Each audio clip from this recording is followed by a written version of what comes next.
They're the first ever book they published. Ready to do the intro? 3 of the guys. You need to be careful of his intro. That speaker, though. Okay. I'll tone it down, don't worry. Back in 1990. I will tone it down. I mean, if I blow the speaker, it's okay. We got another one. No big deal. No big deal. It's the CCS speaker. Yeah. Well, you get to turn his down, too, for now, right? Here, talk. Yeah. For the goal. Go. That's my Go. 10. Go. Oh. There you go. No, I turned it down. There you go. All right. Okay. All right. Intro.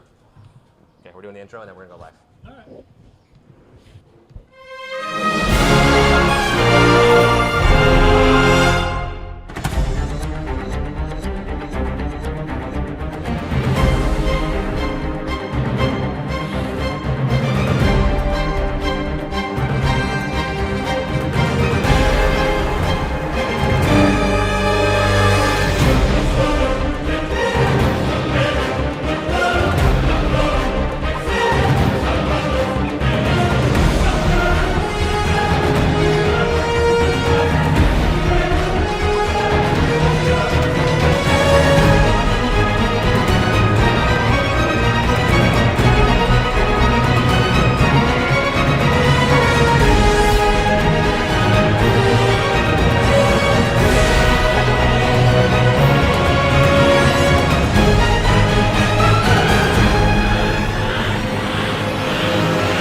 Welcome to SonarFeed,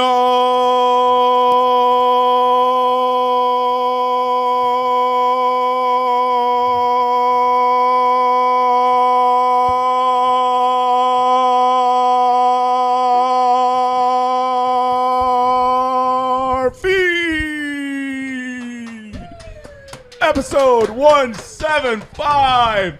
The historian is in the house. Excellent. Welcome in, everybody, for episode 175 of SonarFeed. We are live here at the Berliner Pub with our special guest tonight, Mr. Frank MacDonald. Thank you very much. MacDonald. I want to make sure I didn't pronounce, do it wrong, because I was totally going to Just do say it it wrong. brogue. Okay. Yeah, I can't do that. That would be horrible. Oh. But I didn't want to. I usually am the one who always pronounces everyone's name wrong, so I wanted Yes, to be. he is. I wanted to Okay. be better this time. Yeah. Anyways, here we are. It is June 6th, Monday, June 6th. Yes. 1 week before Mexico loses again. No, I'm just kidding. Oh, I'm sorry. Don't worry, I'm enjoying the victory. I enjoyed my 3 points last One night before the Beautiful. U.S. team loses? They can draw Again? Costa Rica. No, I think they could. I think they could They maybe should. draw. They Maybe. We'll see. I think they're going to shock the world. I think they're going to beat them, but they're going to beat who's the next one? Paraguay. Paraguay. No, Yeah. Costa Rica on Tuesday. And then Paraguay after that. Paraguay No, but after yeah, that. but I'm saying they're going to be both. They're going to get through. Yep. All Nelson right. Valdez is going to have the best game of his life against the United States. Yes, he is. Oh my gosh. Yes, he is. So tonight we're going to spend some time talking to Frank, kind of looking back at the history of soccer, local soccer, whatever whatever you want to talk about. We're going to kind of dive into that. So my name is Aaron Riley, aka Sonar Riley on Twitter. Hugo Garcia, aka Mevi the Seattle. I'm Dave Clark at Better Than. Tom Biro at, what am I going by today? Bougie Bougie Hooli. Hooli. And then again, Frank MacDonald, Frank M. Sounders, right? Frank M. Sounders, yes. Excellent. Very unoriginal. That's good. No, we like it. That's good. So let's just dive right in and talk about you and who you are. Tell us a story or two. Well, I'm Tell us saving a my story. best for last. Okay, so good, people good. check back in around 8:30, and it really starts to stoke up right now. I'll tell you my brief story is those who can't play coach, those who can't coach dive into the history when no one else will go there. So I think that's where it puts me in this place tonight. But no, I played as a youth. I coached as a youth. Got cut from the University of Washington mercifully on about 3 hours into the tryout, and ended up winning the intramural championship. So Nice. you always find your place in life, and then I was fortunate enough to work for the NASL Sounders, and I worked with FC Seattle. I was a correspondent for Soccer America for a number of years, and then was in Sounders FC 1.0 as their communications director. So that's kind of my brief CV in the sport. You did some college media relations, or Yeah. Oh, well, yeah, I skipped right over that. Public But, you know, affairs. they had other sports than soccer. But, no, I was Yeah. with Seattle Pacific University for 23 years. they had an and okay soccer we program. okay. I got spoiled the first when I got hired. They were the defending national champs, and then they went to the finals. The first 3 years I was there, winning 2. And then the women won their first just after I left. So it was there was no greater place to be for college soccer because SPU treated the sport right. Cliff McGrath elevated it to a profile unlike really any other program, probably north of California. Around anyway. what time was that? So I was there from '84 to 2007. Wow. And Cliff was the coach there, of course, before and after. In fact, he recommended me for the job because we'd known each other through the Sounders when he did the broadcasts. Back when the Sounders did broadcasts, it was for Channel 9, and it would be rebroadcast in a 1 hour edited form the following day, which was actually pretty cool because that's. If you're trying to get people hooked on the sport, you want to get out all the time wasting, the diving, the goal kicks, and it was great. It was commercial free, and so anyway, that's what Cliff was part of. And Cliff recommended me for SPU, and they had an opening. So, Wow. yeah. You're also helping out a small tournament that's going on right now, a little bit, right? I am. It's a small But event. I got to work with Gold Cups and stuff in a bigger role, and this one's more of a fun role where I get to see the media types just with credentialing, accreditation. So we're down there at CenturyLink for the Copa America through the 16th. Nice. Yeah. Wait, and so what are you doing then? You're doing the credentialing part of it? I'm helping. I'm part of the credentialing team. Yeah. Okay, nice. That's so cool. I mean, So did you bring an extra credential for me? No, I was wondering who was going to ask first, so I thought I would go ahead and do I it. brought all the swag I could fit in my pockets when I left work the other day. Perfect. love it. I love it. Would you ever have thought, back then in '94 when you started to work with the school, that you'd be in a pub on a Monday talking about doing a podcast show, having the Copa America had their first game ever just 2 days before here in Seattle?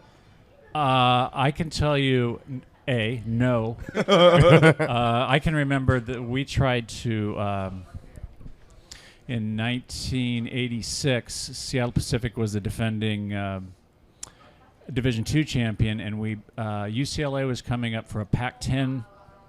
This was really like the Pac-5 back then. Pac-10 tournament. They had won the Division I championship in the Kingdom the previous year. Wow.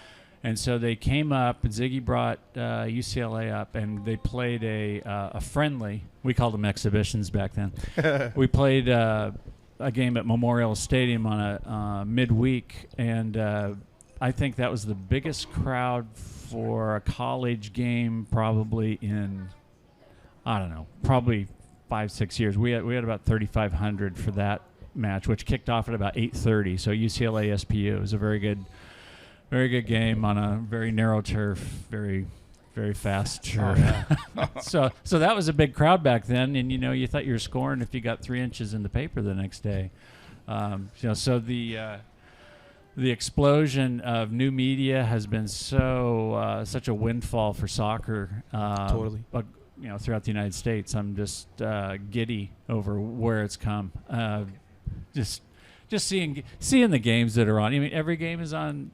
It's either on, even an Open Cup match or something. Everything's streamed. It's fantastic. You mentioned Channel 9 for the NASL Sounders. They Yeah. also had soccer in Germany. It was like a where- double header, wasn't it? Yeah, With Toby like Charles right before your that. friends, Wow. who, if you couldn't get Channel 9, you'd be like, hey, record this on VHS and send it to me. Because back Yeah. then, that was how people, had to. had one. Yeah. You had to catch soccer One of back those. then in the United States. Wait, like Channel 9? Like Yeah. PBS. PBS. Yeah, right. PBS. Well, They showed KCTS. Yeah, KCTS. But Yeah. PBS Yeah. did the. I think It was a Soccer Made in national Germany level. was national. Yeah, and people were swapping tapes because that was the only way you could watch televised soccer after the NASL ABC contract Right. collapsed. And that was only probably 6-7 games a year, wasn't it? It was kind of barren. And now we're getting every Copa America, every Euro, every Liga MX, every MLS game, every EPL game, most La Liga, most Serie A, most Bundesliga. Like the choices we have. Yeah, to I watch remember soccer when I nowadays. first immigrated from Mexico. I want to say in the early '90s. We ended up having to get one of those big satellite dishes, the big ones. Yeah. And we still have, I think, the totem or the pole in the backyard sticking out. But to try to get matches from Mexico back then, to try to watch some Chivas or the national team play, it was super hard to. That was actually probably easier than watching an American game, wasn't it? Probably. Yeah. Probably. Yeah, it was. Yeah, Yeah. definitely. I mean, 80s was a whole nother place. I'm from New Jersey originally, and my mom and my stepfather came out a year ago, 2 years ago, and I brought them to a full stadium game against Houston here. And the last game that my mom had been to was at Giant Stadium for Cosmos, and I was like 3 or something. And it's like Pele era, and it was maxed out like crazy stadium because at the time it was like the only place you were going to see soccer, and it was a really big deal then. And she has been following me on Facebook, and like we talk, and she's like, "Why are you always doing soccer stuff? Like that's kind of weird." And my dad is from Hungary and was in that like generation of people who were always like, "Soccer's going to be huge one day. Don't worry, it's going to happen." And all my friends were like, "No, it's not." And now all of my friends that I'm still friends with from high school or whatever are all chuckling. But she was like, "Wow, now I see why you're doing that all the time because it's crazy." And she's not a big like go to every sporting event person, but she's like, we'll go to games when I'm in Seattle because that was actually a lot of fun.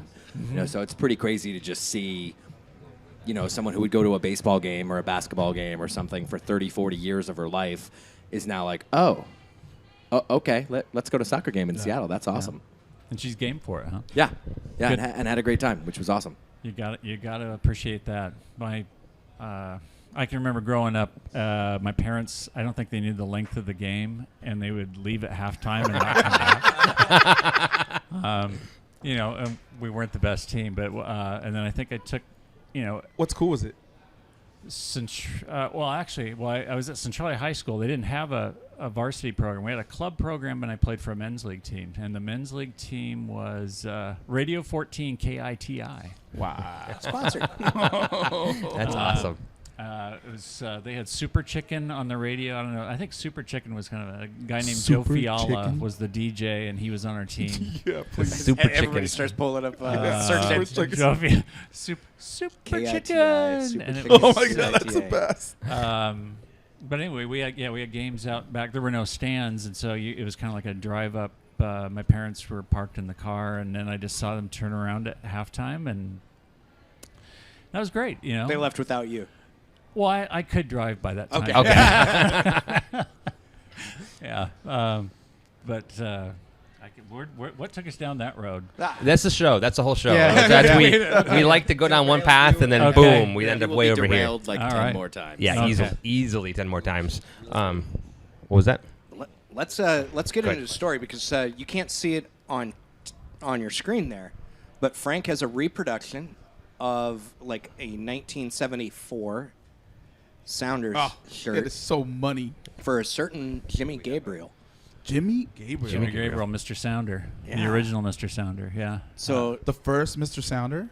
I think everybody would pretty much grant him that title. Yeah. So Jimmy was the assistant player coach on the original Sounders. He was the captain of the team. Okay. Jimmy had played for Scotland. He'd played for Everton, won an FA Cup. This is 74. This is 74. Nice. And so they wore the dark green strip the first year at Memorial, and then and actually they wore white on the road, and then they flipped that for hi there. They flipped it for the 75 season, wore white, and then this was the road jersey. And then it got a little more intricate as they went along, and they changed the blues and so on. But this is the first. That was the first 2 years were the only dark green. Seattle years. invented dark green. Yeah. not the right. Southern team. No, I don't think so. I think we had it first. That was back when the Whitecaps were, I think, red, black, and white. I think I saw you year. tweet a photo of that. Yeah, I think until really Allen left, I don't think they went to the blue logo. That was like an That's 86ers so kind of. The blue, the Whitecaps' blue and white was a more actually their 86ers era when they did the. Well, they were they were blue when they won the 79. Okay. When they won, I think that would have been the first year they were wearing it because Allen had just let's see. Yeah, that'd be right. Yeah. So Jimmy was kind of the first Star? major acquisition, right? Well, or the biggest of the early NASL Sounders. How old stars. was he when he played in that 74? He probably would have been 33. Okay. He had already gone to, I think, Southampton and maybe Bournemouth. I think that's perhaps where he met. I'd have to look back at my records, but I think that's where he and Harry Redknapp first got together. And so Jimmy came over and really gave a lot of legitimacy to that first year's team because it was the younger players were divisions 3 and 4. Now what League 1 and 2, right. the equivalent of. And so Jimmy gave a lot of legitimacy, a lot of leadership to the young guys. The young guys knew that if Jimmy's here, it must be a good deal. So he was John Best's assistant for the first 3 years. He was the captain the first year, maybe the second.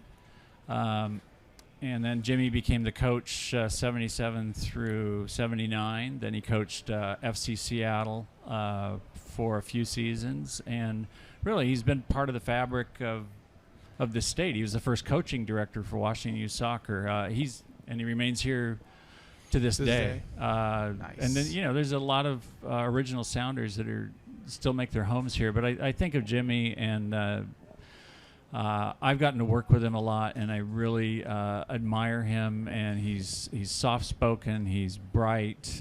He's just someone I mean, besides this, I actually, sometimes you see on Groupon those things for making a one-off bobblehead. Well, I've got a Jimmy Gabriel bobblehead. No way! That's so awesome. Cool. Showed that to Jimmy, and I think he didn't recognize him because it's Jimmy with long kind of hair to about here, when it was in fashion, and so he got a kick out of that. But I wear it with pride. Well, were you with on the respect. team as PR at that time? Were you on with the team as PR? 74? No. 74, I didn't even get to go to a game. I lived, I grew up in Centralia, which is 90 miles south. Right. My parents had no interest in coming up here. I think I was just learning how to play, and I was 14. So it really wasn't until I could find someone to drive me up here in 75, which was my sister and a Swedish exchange student and a buddy of mine from high school who also played soccer. So our first game was in June of 75 against the LA Aztecs. So that was my first game. And then by 76, I had my driver's license, and I was probably driving up to 7 to 10 games a year. When you first got into it, what, as a young kid in Centralia, what connected you to? How did you connect with soccer? How did you start that love affair? You definitely call it a love that's affair. A good now. Well, I would say I caught on, and I kind of wrote this. So I did a blog during the off season, right before the new announced team was introduced, and I heard Bob Robertson call the first game from LA, and just the hair on my young neck stood up because I just thought, this is kind of cool. I mean, you don't know what's happening. He painted a great picture of what was going on the field, and I just caught on. I think I had gone through. I'd played football. I was no good at basketball except for setting screens. Underappreciated skill. Yeah, exactly. I'd gone through the tennis boom. My whole family played tennis, but then soccer was kind of, when you're 13, 14, you're trying to kind of make your own way in the world, and this was something new for me, and I just got hooked on it. And That's so awesome. By the time I was a senior, I was calling the Sounders, and they sent 4 players down to do an assembly, and we got to take them out to lunch afterward. I mean, it just snowballed. I was so into it. It's So cool. it's kind of scary. No, it's not. We get that it. I can forget the person I just met 10 minutes ago, but I could name off the Sawyer. Sounders starting Sawyer. lineups You could from name 74 those 4 through Sounders 83. that rolled up to your school assembly that day. They were Steve Buttle, There you go. Jimmy McAllister, Mike England, and Adrian Webster. That's awesome. Wow. That's fantastic.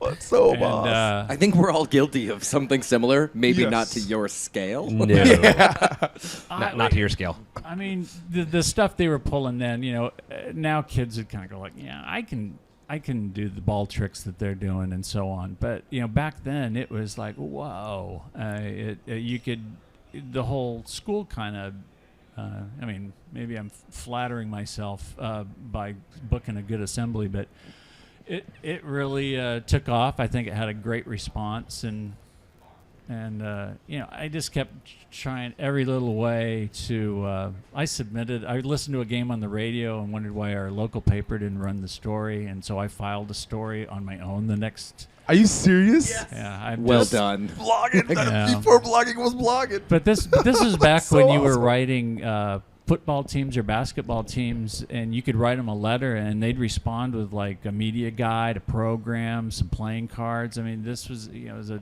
very Nice. innocent time for sports altogether. But Yeah. you could, there was that connection. Like you could make a difference, and so I've always tried to figure out how can I make a difference. I want to see the sport succeed. Where's my role in this? What can I do?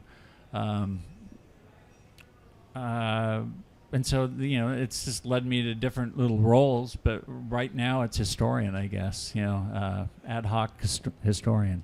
You mentioned, writing your own game story and submitting it to the Yeah. paper. I'm kind of familiar with finding a way to cover a team. Just a little And bit. it reminded me, you said, how do you help? How do you help? And that makes me think back to the first time I ever got emailed from Frank MacDonald, which was in late 2009, after Sound Heart had been around for about a year. And Frank, maybe mean eight. mid-season. You mean 2008? Well, they were before- practicing already when Okay. you emailed me. Well, it would have been January Yeah. of 09. And Frank said, Wow. so, Dave, you have a blog, but I never see you at practice. Why is that? Oh, okay. Yeah, okay. And that was the first thing I'd ever heard from the team officially. And I'm like, well, I'm a blogger, and I'm familiar with what the Mariners and the Seahawks do with bloggers, and that's ignore them. So I didn't even bother. And your response was, well, when you have a free moment, we practice at these times. Come down. We'd love to see you. And I was working full-time then, so there was some holiday where I was able to get off and came down, and Frank welcomed me in. And there were a couple other blogs that he'd reached out to and that had access at the time, Pros America, Goal Seattle, and a few others that existed, and some that have come in and out of touch at the time. But for me, seeing the Sounders reach out, and they did that. And a lot of that was Frank to say, hey, you're covering us. If you want access and you're professional about it, we'll give you access. And that it wasn't about what medium we were using. It was about a level of professionalism, and I guess it was a judgment call. And I don't know. You reach out, and to me, that made me think, hey, I got somewhere to go. Plus, when my family was asking me, why are you writing on this blog so much, I can be like, well, the team reads it. Yeah. So that when you so say what awesome. can you do to grow the sport, and I don't know, I think Sound Heart has helped grow the sport in the area, and I know these guys continue to do SonarFeed because of similar stuff where they can they know that they can reach out to the players and the coaches and the people that are around the game in the area, and they show up. And a lot of what this area is about is finding ways, because the mainstream media isn't going to cover it as much as we want, and so we're going to do it. No, well, when you, I think I spent the, so I came on board, I left SPU, and then I was working essentially from the days just prior to the announcement. You mentioned, Aaron, that your day one was when Drew raised the flag. So I guess I was just on the clock just prior to that, but I was mainly doing the content for the website because there was no team to promote per se. Right. But I had remembered, you talk about the changing landscape of media was in fall of 08 and 09, I was going around and I was talking to producers, sports editors, columnists. I was telling them what this might look like, and I was guessing. I mean, I watched. I thought, well, it's going to be close to Toronto, except it'll be a better product. Well played. I always had faith that by then we had probably sold 18,000. But I said it's going to be more like a college atmosphere than any pro atmosphere you've ever been around. And you'd get this kind of like they had to listen to me because the fans had spoken with their wallets. But on the eve of I can remember talking to, I think it was Sheldon Spencer, who was the displaced Sonics beat writer, and now he was faced with covering soccer for the PI. And then the PI folded shop as a print outlet, literally on the eve of that first game. And so the landscape was changing, and you could see it, and you knew that you needed every friend that you could get. In soccer, you need every friend you can get. If you think we've arrived, if you think there's no more work to be done, you're crazy. Yeah. Because this is going to take a lot of work. And it's good. I mean, I think that would be true of a lot of sports, but I never believed that we're finished. There's more to be done. And so, to me, that was a natural to call or email Dave or anyone. And there were some people that we brought in that weren't up to the task, that couldn't handle themselves professionally, that may have started getting more autographs and doing stuff they shouldn't have been doing. Dave. But, no, obviously, I know. No, I know. They're just not there anymore. But it was a interest. That year in particular, I would say was really interesting in terms of viewing media and just seeing that you can make a difference. Yeah. And so I followed my heart there. Yeah. And that's where, we found Sounder at Heart not right away. It was a year or two in, or I found it a year or two in to being a Sounders fan. Tom isn't here in this role, but he's the co-president of ECS. I wasn't a member of ECS that first couple years. But the North End had a group. I got involved with that, which then led to me joining ECS and Gorilla, et cetera. But it is funny. One person can make a voice. And, tonight we don't have a million people out here in the audience, but we always have people come out every week now, 4 years later, to come out here. When we first started, we were up against the logo that's inside there, the Berliner logo, and it was the three of us coming out every week, and we just did it. We had a few people watching online, but it was mostly us doing it for us, so we could go out on a Monday night, have a drink, and come back out. So you're right. Anybody, you can make a difference. You can make a voice. You can have that, and it's fun to watch the sport grow. And you talk about 18, 20,000 season tickets, back in 09, and now we're at almost 40 come to every game. I know we're not 40,000 season tickets, but it's fun to watch it grow. High 30s, yeah, but it's fun to watch it grow and see where does it go from here, et cetera. So, but then it's funny, I'm just going to bring it up because we talk about TV and everything, and you have a whole bunch of outlets.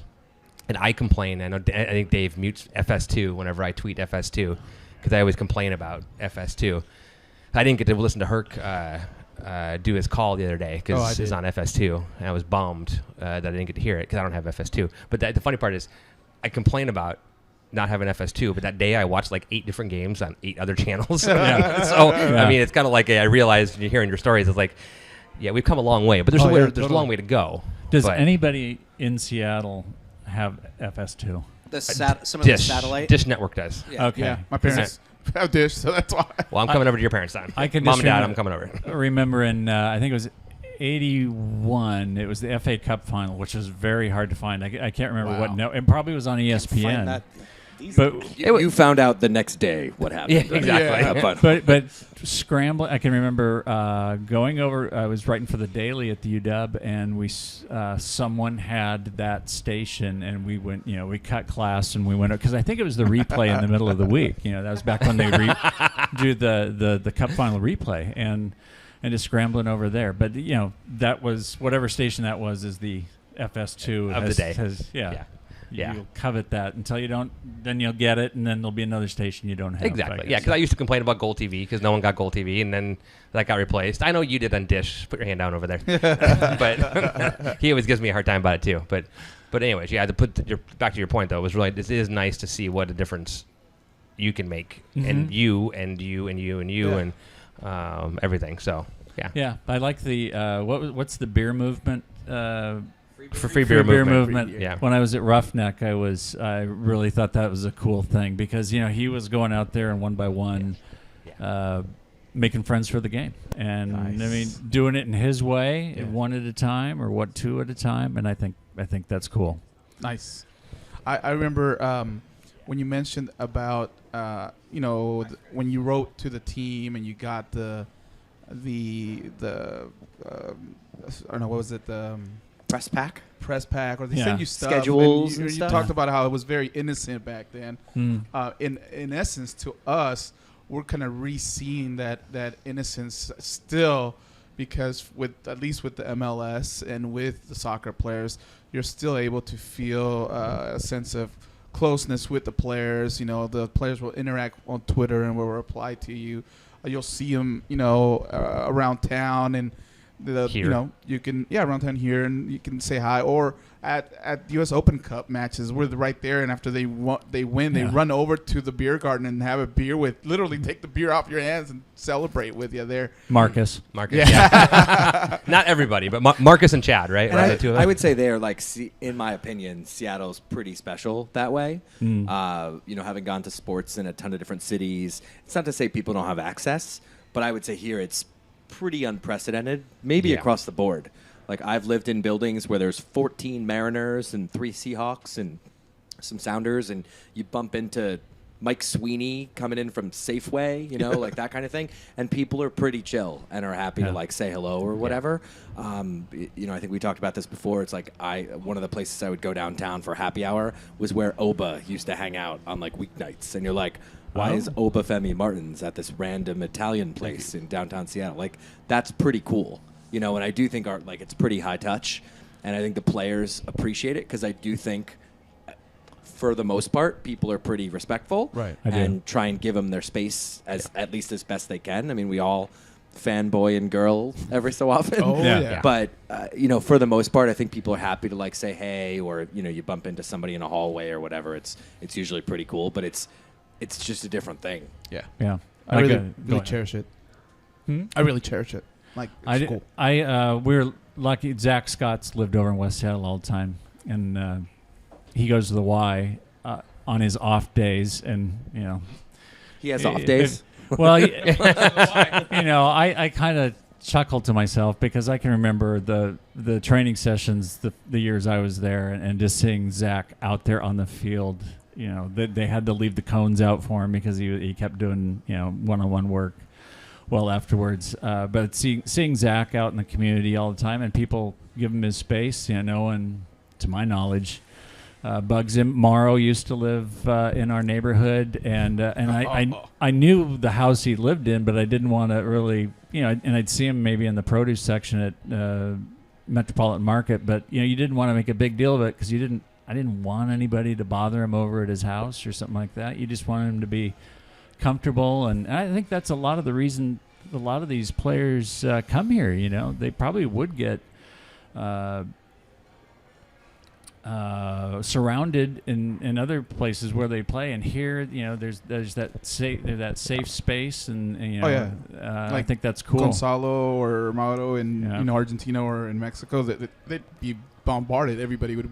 Oh, it'd be insane. Yeah. I think that's why those NASL players, the NASL Sounders, Bobby Moore came over here and played. Mike England. The Sounders didn't have the biggest stars, but I think even the George Bests of the world came here to get some relief from from that attention that they got over there. He eventually succumbed to it probably through drink, but George Besshead is not Bob, none of the others that I mentioned. When you say that you see these guys out in the community, the cool thing is hearing that the connection between the Sounders and the public has been there since the start. And I hear the stories of, like, Dave Gillett was an original Sounder. He's still in the community today. And you'd hear him talk about, they train in the morning at Memorial or West Seattle, or I can't remember. They'd probably train on just a field. And then they were free to, in the afternoon to go explore the area. But they would literally go by they'd see a training session, some youth team being coached by a dad who has no clue, and they would jump out of the car and not be like you're doing it all wrong, but they would say like, hey, I'm with the Sounders. I got a little drill that might help get your team, and they were literally missionaries out there. Eventually they formalized this program, and they would do assemblies and clinics. But that first year and a half, it was very organic, and the guys were just giving themselves. Dave, I think, tells me that he didn't have to buy dinner the first 2 or 3 years he was in town, because people would, they loved the British accents. They were, that hasn't changed much. They loved the English. They were confounded by his Scottish accent, and they probably had to invite him back 2 or 3 times to get the one story he told the first time figured out. But they were very approachable, and I think they always were. That really didn't change until maybe when the bigger stars like Alan Hudson and so on came in. You kind of lost a little bit of that, but they were big time. They were drawing 25,000. But even like post NASL career, these players went on to become high school coaches, to become youth coaches in the area. Alan's history is well known, but right. I'll just admit it. I don't remember the name. Yeah. Mercer Islands High School's coach, Jordan's coach. Steve Newman? Yes. Steve Newman played at SPU, played in the NASL. Was an NASL journeyman, had one season with the Sounders, one game. One game. Yeah. I think right at the tail end of his career, but that story isn't unfamiliar in this area. There's a lot that went on and kind of laid the foundation. It's not like the NASL Sounders lasted. I mean, we're not going to, but between becoming those youth coaches and then FC Seattle, without those two kind of branching off when the NASL Sounders folded, what's happening today doesn't happen. You're right. I just did I'm working with Washington Youth Soccer on their, this is their 50th anniversary of the founding of Washington Youth Soccer. It started in '66. It's one of the probably most successful state associations of its kind. It's the largest youth sports organization here in the state. But Washington Youth Soccer started in, like I said, '66. But I just did an article, I'm not sure if it's been published yet, on a coaching tree of that has the effect of even pre-Sounders. So pre-Sounders, I took a guy named Mike Ryan who passed away just a few years ago. But Mike Ryan was he was a star in the old state league. Then he was one of the first to get a bee in his bonnet that we've really got to grow the youth game, or this game will die off. It had been all about the adults. But Mike Ryan's coaching legacy or family tree, the trickle down is so he coached however many at the University of Washington when he was coach. He was the first U.S. women's national team coach. Wow. He was the Kozars coach, which was a famous women's team in the early 80s that actually he co-coached with the governor of the time, Booth Gardner. What? So you had, so Mike, I just took this one string, and so when he was coaching at the UW, a young woman by the name of Debbie Barlow was a student at the UW, and she wanted to learn soccer. They had a women's soccer club. It was like one of 4 teams in the state, 4 women's teams. This is probably being this like 73, 74. She asked Mike to coach it. Mike took it on. He took that. He's getting paid about $1,000 a year to coach the Husky men. Wow. He takes on the Husky women club for nothing. He's coaching a great youth side. But anyway, he coaches Debbie Barlow. Debbie Barlow goes and gets I think she's at least got a B license. If maybe she's got an A, probably a B. She became coach of Enumclaw High School, the boys and the girls, and was very successful there. One of her players was Reese Olney, who came from Enumclaw, went on to play at SPU. He's now the coach at UPS. Now and Reese went and played under Mike on like a state U23 team. Wow. So you see that so how many players have gone through the UPS University of Puget Sound men by now? It's probably 150. How many are they coaching? And you can just draw the dotted line back to this. So I didn't for the purposes of that article, I didn't even want to go with the Sounders because that was low hanging fruit. But I wanted to take someone that people wouldn't know and illustrate that. And I also took Pete Fewing and his coaches. He was a youth, and then you take the lessons they learned from it. What do they pass on down? And then Pete's obviously got alumni from Seattle U that are coaching all over the state. It's a fascinating. We are all part of the same fabric, and totally. it spreads beyond the state borders, and it's really quite impressive. But that's a really cool way of walking Yeah. it through. And there's probably stuff. Well, no, you probably actually covered all of it. But that's like Bill Walsh, from NFL, Damn you. level coaching tree. That's what I have right here on my phone. Bill But Walsh. people talk about that to this day, and that was Yeah. decades ago. Right. But just what you passed through there, I'm like, Yeah. oh wow, I know that name. Yeah. I know that name too. Exactly. I had no idea about that thing. That's that level of soccer support, and that's pretty cool. And I would say when you talk about why maybe Seattle's different from other things, you have things from players pulling up at the field and putting on a impromptu coaching session Yeah. to that. Yeah. Yeah. And that's a really beautiful way of sort of talking it through. Governor co-coaching. Sorry, Aaron. That's fine. That's awesome. It was just great because I looked that up. As soon as you said the Booth Gardner. No, Or Kozars. No, the whole coaching tree, coaching tree. The first thing I thought of was Bill Walsh, and I pulled that up just to look at that same kind of comment because it's amazing how much it touches. And one here goes to 5 here, goes to 50 here, and yeah. Oh yeah. Well, I'm sure Dave's probably thinking of Chance Fry or who Eastside won a national championship about 3 or 4 years ago, girls championship, right? Yeah. Um, He there's did some work at BCC for yeah. ages as well. It's the coaching tree concept. When you look at those, I'm familiar in the NCAA, and because I did that when I worked at KJR, and I built an NCAA coaching tree from Bobby Knight. And if you look at that, you're looking at Mike Krzyzewski and Roy Williams and Mike Shea, and you're like, Wow. oh, basically 2/3 of all the titles that have been won since Bobby Knight are related to Bobby Knight's coaching tree. It's those coaching tree concepts where when you can get a real difference maker in early into an environment, can really explode. And Yeah. I mean, that's kind of what happened here. From the sounds of it, is you had a couple influential people who made a real difference and launched soccer in an area that had a little bit of soccer. I know you've tweeted about Renton and Black Diamond's corporate teams, kind of, I guess would be the phrase. Right. Yeah.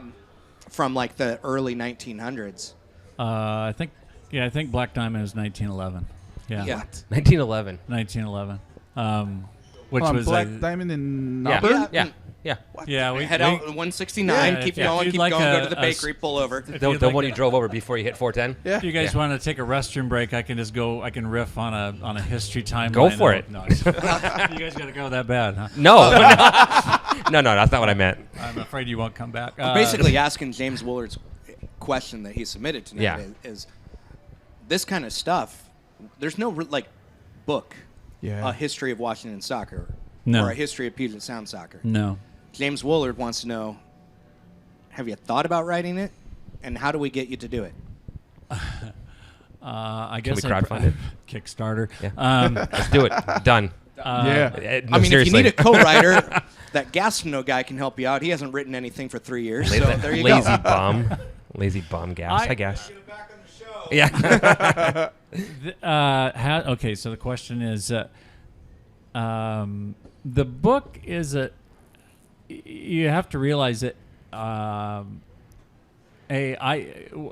as much history as I've absorbed in doing these projects late at night or on weekends or whatever, there's still I feel like there's a lot left to absorb before I begin belching it back out. There's a lot of stories, and then at the same time, I know that the book industry isn't fail-safe. You know, there's not a guaranteed reward. The reward for me is to get the stories out there, to get the appreciation out there. To really, what history is to me is it provides a context so you understand what you're seeing now. How does it measure up? Because I didn't when we started the Sounders in 2009, the Sounders FC. I was dribbling in history to the press releases then. I'm not sure if anybody was crazy about that because maybe they wanted a fresh start. But I wanted to say, like, no, it was on this same plot of ground that we're playing New York Red Bulls on opening night. That's where we played the Cosmos. The Kingdom stood here. Thank you. There were...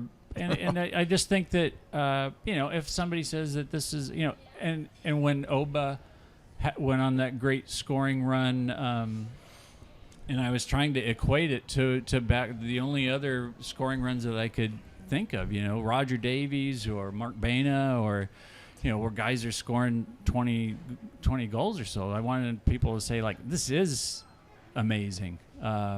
So that's why I use history. So is there if someone said, hey, we think there's an outlet for this or a website for this other than my blog, then I would probably start putting it together. We know a museum curator here locally too. If it's a museum exhibit, Is it rather the one than right over Yeah. here? yeah. I've actually been in contact with them because I was trying to place where a game was, and that was one of the 3 stories, and that wasn't just a Nice. tease. I brought 3 stories. But I was just trying to confirm the field that would have been used back in, I think it was 1927, because I think it's Liberty. Is it Liberty Park? Liberty Yeah. Park. Liberty Park, which has had, I think, other names, but best guess is yes. So I've been in contact with the museum. That's funny. Anyway. That's so cool. Well, we have an in there if you need it. Oh, yeah, totally. So she actually is a friend of the show. We know her very well. Great. So Well, so we could there's definitely. That's a show. That's Yeah. a show, as they say on Seinfeld. Yeah. And we're done. So we have a couple of good questions here, and then you have a couple of stories too. All right. Surprisingly enough, we're almost at an hour. Believe it or not, we're Okay. at 50 minutes, Are you which serious? is I know Okay. we're not stopping as long as Nah. you're okay. We're not Oh, stopping. this is great. Just got. Do we Um, have a hydration break coming up? Yeah, if you want, yeah. if you need a hydration break, we It's can definitely take cheers. it. 86.1 degrees Let's on do the a quick wet ball cheers breathing. here. Cheers. Cheers, boys. Cheers. We'll take a quick cheers here. Yeah. Cheers. Thank you. Salud. This is great so far. It's fantastic. Oh man, this is awesome. Other than, Watching her like, what? What? No, but to me, it's so I immigrated from Mexico, and in Mexico, it's really so widespread with the kids playing everywhere. That's all you do. That's all you play. Seeing how this all started with all these people back, 70s, 80s, 60s, and even back to 1900. It does, like you said, it's all connected. It all ends up to being where we're at today, where it launched here when even though you were kind of guessing when they were Sounders FC were launching that they were going to be better than Toronto, bigger. You just kind of knew because you've seen the history of how it has been a big part of the entire community here in the area. It has. There was a person. So since I left the Sounders, or maybe it started while I was still at the Sounders, I've been interviewing. I would call them like giants of the industry. A lot of the names would not be recognizable, unless Dave might have heard a few, but Like who? well, Mike Ryan before he passed. In fact, that's what got me rolling that I had to get on this. But so I knew Mike, off and on since the 80s, but and I didn't know his health was declining, but I really wanted to get his take because he lived the history from, say 1952 on, and we got him the Golden Scarf, I think, maybe the third home game of that first season, and Wow. you can't, I was so relieved, that he got that opportunity. He had that picture. I mean, his family just loved that opportunity because imagine what he had seen in his lifetime. I mean, he had watched European Cups over in Europe before he came to the United States, joined the Army, settled in, short story on Mike, so he's an Irishman, Right. joins the U.S. Army, he's discharged at Fort Lewis, he hears that there's a scuffle after, he reads in the paper there's been a scuffle in the men's league game up at Laura Woodland, he goes, this is the place for me. I mean, because he's thinking if they care that much about it. So he plays on a team, Buchanan Bakers, which was the power of the state leagues back then. And we're talking a very, very high quality, almost all immigrants. And they'd play before a couple thousand maybe on a Sunday afternoon in Laura Woodland. What year is this? This would be in the late 50s, early 60s. Thousand. Couple thousand. Not all the time, but up to a couple Right. thousand. But to think, Mike, he said when he saw Manchester United play Celtic at the new stadium, he said that he thought that was the greatest, scene. He never thought he'd see it because he saw, the Sounders die. And we didn't know if it would ever come back. And then he said that was the greatest moment. And I thought, like, what can I do to make him have an even greater moment? Yeah. Would be to get him out on a little stage. And so I wanted to do that for him. And so because not everybody at the Sounders FC knew everybody. I mean, I'm sure Chris Henderson was, but he had other irons in the fire. He's bringing in players. And Yeah. that was my job, is to remember Mike and see if we could get him honored. But I think of all these people that haven't, what they've seen in their lifetime, and what are our kids going to see? Maybe they'll see it when we're, a turnaway crowd of 67,000. We got capacity. Well, let's fill it. I went off on a roll. No, that's didn't great. I loved it. No, that's good. That is exactly what we want. So we have a Like, couple questions I want to go on to. That was Yeah. key though, and I want to see 67,000 Yeah. like every week too. I mean, that would be something special. Yeah. I mean, as a ex-Seahawk ticket holder, you are still a yeah, Seahawk ticket holder. but they only do it for 8 games. Right. And I've been 2 games where they didn't fill up Me that too. many. So. Yes. Yeah. So Lickett, I know you know Lickett. Yeah. Yeah. I'm very appreciative of him. He has so much talent. Anyway, go ahead. Yes, he is a good troll. You're right, absolutely. He's probably made like 50 gifs of you already. Great. Yeah. Sorry, Frank. He has a couple of questions here. What is And he's probably looking at you right here. yeah, he's looking at you right there. If you want to do anything to him, say hi to him. What is the latest on Washington Legends, which you have right here? If that's one of your stories, we can do it now, or Well, he has a couple it's- other questions too. It's not a story, but I should explain. So the Washington State Legends of Soccer is a nonprofit group. We just filed our 501c3 paperwork with the state. To this point, it's an all volunteer group. That's our first swag here that you're seeing on the camera. Boom. And Do you have a URL? we have a Facebook page. Me too. We have a Twitter account. And I would guess that my blog is the default URL for now. So we started about 18 months ago, and it's an all-volunteer group that envisions preserving, honoring, and celebrating the history of our state, and Yes. to pass it down so you have these qualities that people, A, know what came before them, B, have an appreciation for it, and then have the hopefully the feeling that they want to grow the game themselves. So the Legends is right now we've got a board of I think 12. I can name some of those people. You've had them as guests here. So Washington State Legends of Soccer, that logo is courtesy of Lickett. Nice. Now I feel He cheap. did jump in to say that you did not pay him to set him up for this plug. None of us were paid. Did I not say that? This is soccer. Let's just and be clear. It's soccer. Most Seattle soccer support is not paid in. No, we don't. Oh, we don't no. get paid. No. No. But actually, it was funny because he asked a question, but I saw your. Well, I had to title remember there. because I can't remember what the handle is on some of these things, so that's why I wrote it at the top. You know, It's at WA_legends on Twitter is your Twitter Yeah. handle. Yes. Or you can walk into the 90. That's Walk right. into the 90. So I was just going to say what we've done in the first 18 months. So we started with these historical photo tiles, and we switched them out, I think, 3 times. So the first one was this kind of we did, I think, 6 photo tiles. It had our mission, our vision, our brand mark, and then we just had kind of a sampling of who's from the state of Washington that you should be aware of. So there's a tile of Michelle Akers, Cliff McCrath at Seattle Pacific. We had one of the Black Diamond team from 1914 pose up there. And then we rotated that into the summer. Last summer was all the women's World Cup team. All the Washington trained players that have played in World Cups, FIFA World Cups. So that was like 7 tiles. Then we did another exhibit, all the Hall of Famers that are in the National Soccer Hall of Fame. We displayed that at the induction at Mohi, and then when we went back to get them the next day, they were missing. So we don't know. Anyway, so right now there's a display up high on a beam at the 90, but we're trying to figure out what's our next way to do this. And somewhere around, I'm going to rough guesstimate, about 50% of those Golden Scarf recipients are people that are really kind of the legends of Washington soccer. Yeah. Hope, That first Michelle. Yes.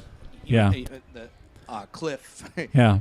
A lot of guys you've mentioned and women that you've mentioned tonight Sure. were on those first 2 years of Golden Scarf, where it was, hey, let's recognize our history. Yeah. That was the primary motivation Right. for that Exactly. program originally, and so seeing those connections is great. And I know Lickett works with you quite a bit to verify history. He probably wants to know what the next display we're going to throw into a Dropbox. He file. also wants to know how Actually- many games has Zach Scott played now, so he can upgrade his I- infographic. Exactly how many games? I'll be in contact. I only update it at the end of every month. Okay. So Ozzy's getting up there toward. Yeah. You start to get an appreciation for how long now this team's been intact. Yeah. And now the guys have almost Ozzy all. and Brad. Yeah. Yep. Yeah, I mean, all the NASL guys have been overtaken. Stevie Buttle had been there at 150 games for a long time, and Scott Jenkins from the USL, was who Zach surpassed. Because he was A-League and USL, right? From like 95. He didn't do the first not 95. year. I'd say like 97. Okay. Was that when they were in the USL in the 90s? Well, A-League, I think, essentially got absorbed by USL. A-League and USL So that's eventually all. merged. I I used call to- it the USL era. I used to Or- serve those guys tacos. Yeah. Back in the day. Yeah, my uncle. Fish or chicken. They would probably. Yeah, you're right.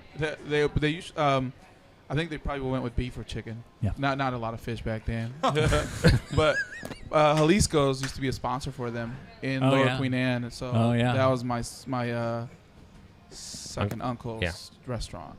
I've been there. So and he actually started the Mexican soccer league here in Washington. That eventually one of the Golden Scarf winners ended up taking over, and now I think he's now managing that league. The owner of. No, it's not Mazatlan. No. Oh my God, I should know this. I better. know. I remember. No. Las Margaritas? Nope. Another No. one. Asadero Sonola. Azteca. No, There's no. 7 Okay. restaurants that are based in Renton. Mayas, that's Mayas. right. Yes. Yes. So Ezequiel. Soltero. He won Yes. the Golden Scarf, and he took over the league that my second uncle, my dad's first cousin. Norte West Liga has. Liga Hispana del Noreste. You Yeah. said it much better than I would. I'll just leave those to you. I'll just So do a pause. it's been around for a long time, like the mid '80s, I think, maybe late '80s. And my dad used to take me to some of the games that some of these guys used to play, and now it's like a really big league, like a lot of teams, and they do a lot of good work, man. It's cool. It's cool to connect it. All right, another question here. Going on a different street real quick. Brendan Vaughn, because we're talking about Zach Scott, right? Mm-hmm. And he didn't specifically mention him here, but Brendan Vaughn wants to know: does Frank see some of the current Sounders players who might either enter that coaching tree in the next decade? You don't have to ask names if you want, but then Lisa did talk about.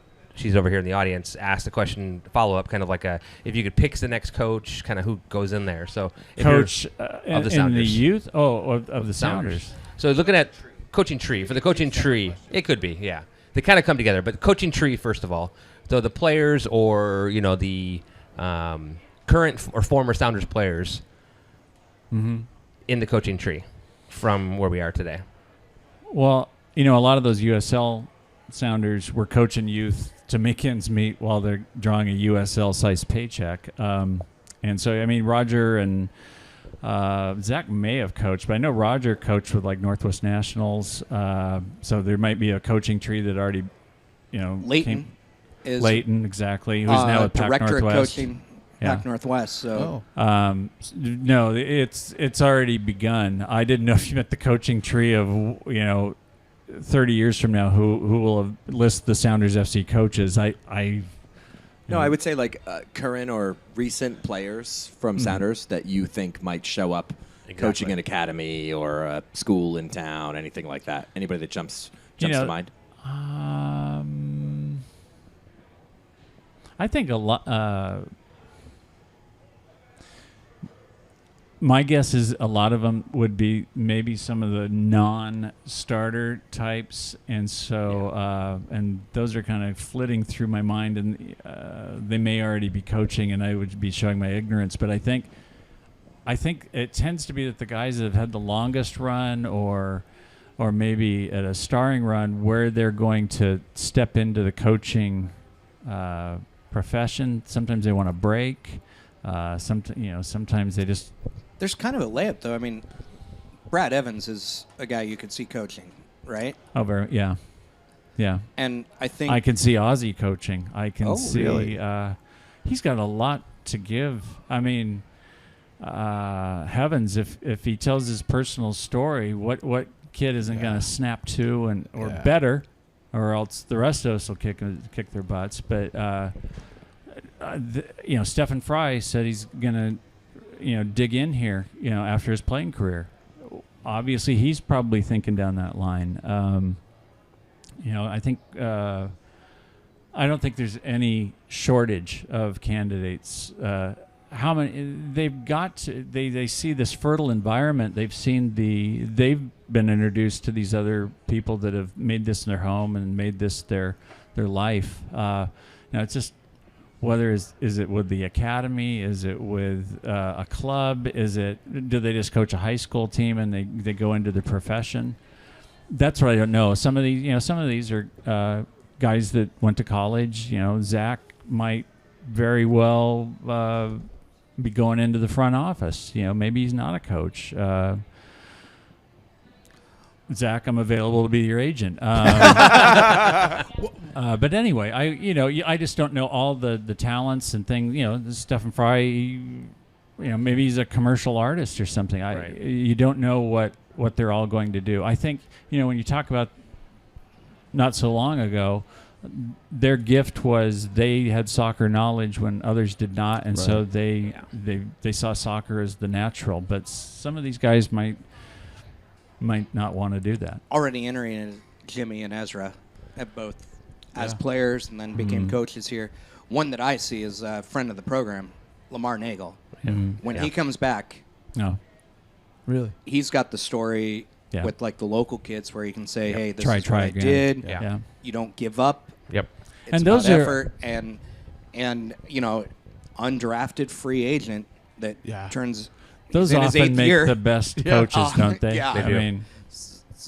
I no disrespect to anybody who was on a World Cup team or whatever, but sometimes those are the guys that really have the life lessons to pass along. and where and some are best suited for certain levels and some for others, be it college or so on. So I don't see any shortage of them. I think I think the Sounders are here to stay, and I think a lot of these guys are going to stay in the community. Yeah, that's one of the questions I kind of had. I was like, seeing that you saw how soccer was what in the 70s went big, then not so big, now big again. I have my thoughts on it, but what are your thoughts on it? Are we going to stay long-term growth, or could anything repeat itself with the growth of the league, the way it's been growing and the way it kind of grew in the 70s and early 80s? Well, I think it's key that the leagues not get too far out of step with the public's appetite for their learning curve, where they've figured out one of the things that annoys me right now is the FIFA breaks and playing through them. And I understand they have a season to get in, and a lot of owners don't want to play midweek games to make allowances for not playing the FIFA breaks. But at the same time, you've got teams going out there without their best players, and you're asking people to pay the same ticket price, whether it's the first team or the first team minus its national teamers. And I just kind of wonder, is someone working on that plan of, okay, in 2017 we have got to observe more. I think they've observed more this year.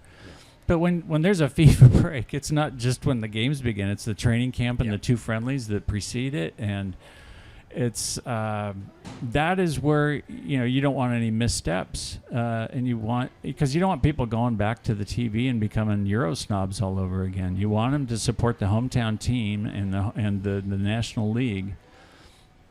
So that's why I say we're never done building, and the next someone needs to be working on issues such as that right now. I'm sure everybody knows it's not perfect, but it's just certain things like that. But this year, I complained about FS2 earlier, but I'll say one of the things I like about the new contract is that we have the Friday night game. We have the Sunday games. We have the doubleheader usually, right? I like that because now it's like I know when I need to go to the TV. Because, I still watch the rest of the league. There are times. The TV package MLS, for MLS. It is. It's nice to have it's that. appointment viewing again. Right, yeah. exactly. But before it was like, I don't know when it's on. I have no idea. It'll be on somewhere between Tuesday and Sunday. Exactly. and I'm a I don't know if a super fan, whatever you want to call it, but I'm addicted to soccer. So I watch. I want to find soccer, and I couldn't find games, or I missed games. Now I don't. Now I know they're on. And that's a step in the right direction, in my opinion. Oh, I think so. But I can just tell you that when you think you've got it made, and that would be like the NASL in 1980, it's 24 teams. And they thought, they had the I guess that was the final year of the ABC contract, but they thought they'd got it made. And, 3-4 years later, there is no league. Yep. So I'm not saying that's ever going to happen, but you just can't get complacent. Get complacent. Exactly. Even the Don Garber had to make that decision with Chivas. Well, not even with Chivas. Like, it was his second year in the league. Oh, of shutting two teams. It was, do we shutter the league or do we shutter two teams? Mm-hmm. And eventually, I think it was Lamar Hunt said, "I'll buy those 3 teams. Yeah. Let's shut down 2."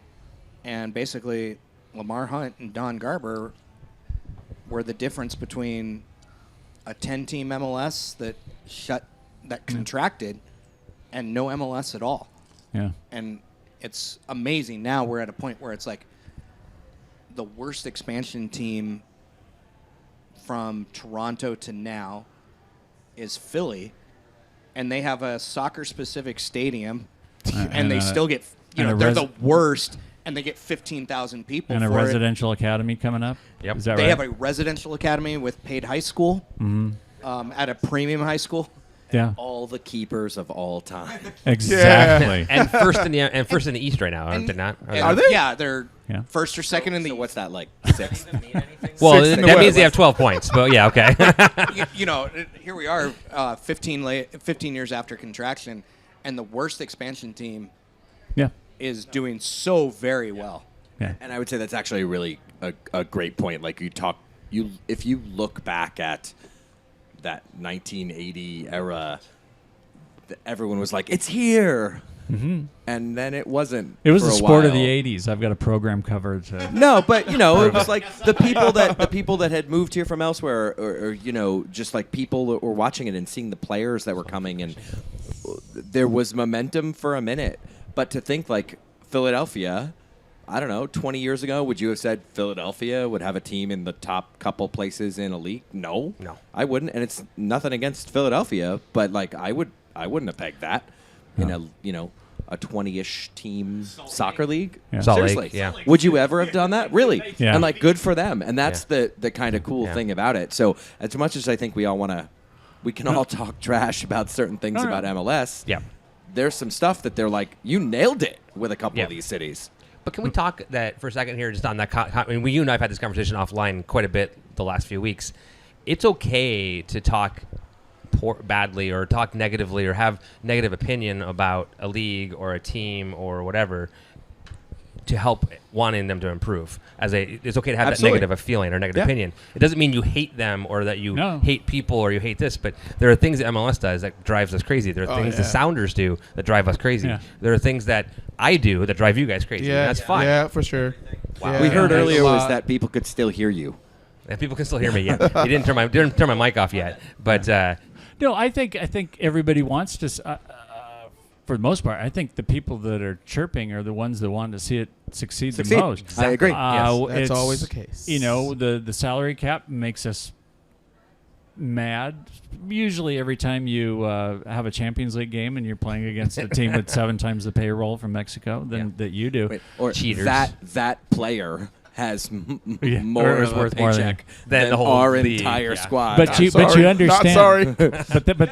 That is the one lesson from the NASL that they had to put the training wheels on this league, or else we saw it. That's what Right, blew up exactly. the NASL. Right. So, but at some point someone's going to have to be out ahead of the game and say, okay, when are we going to? And they're already relaxing it with the TAM players. You can tell it's coming incrementally, but when are they pretty much going to take all of the restrictors? They're doing off? the same Yeah. thing. It's just got weird names to the different rules. But at the end of the day, We're only one person knows what's going on. It's Dave, I think. there's a book somewhere. It's like e-paper. It just changes every time you look at it. Yeah. Right. Yeah. All right. So we're gonna take a break from some serious questions for just a minute, and we're gonna ask some of our traditional SonarFeed questions. These go back to literally the first First guest. day. First Yeah. guest.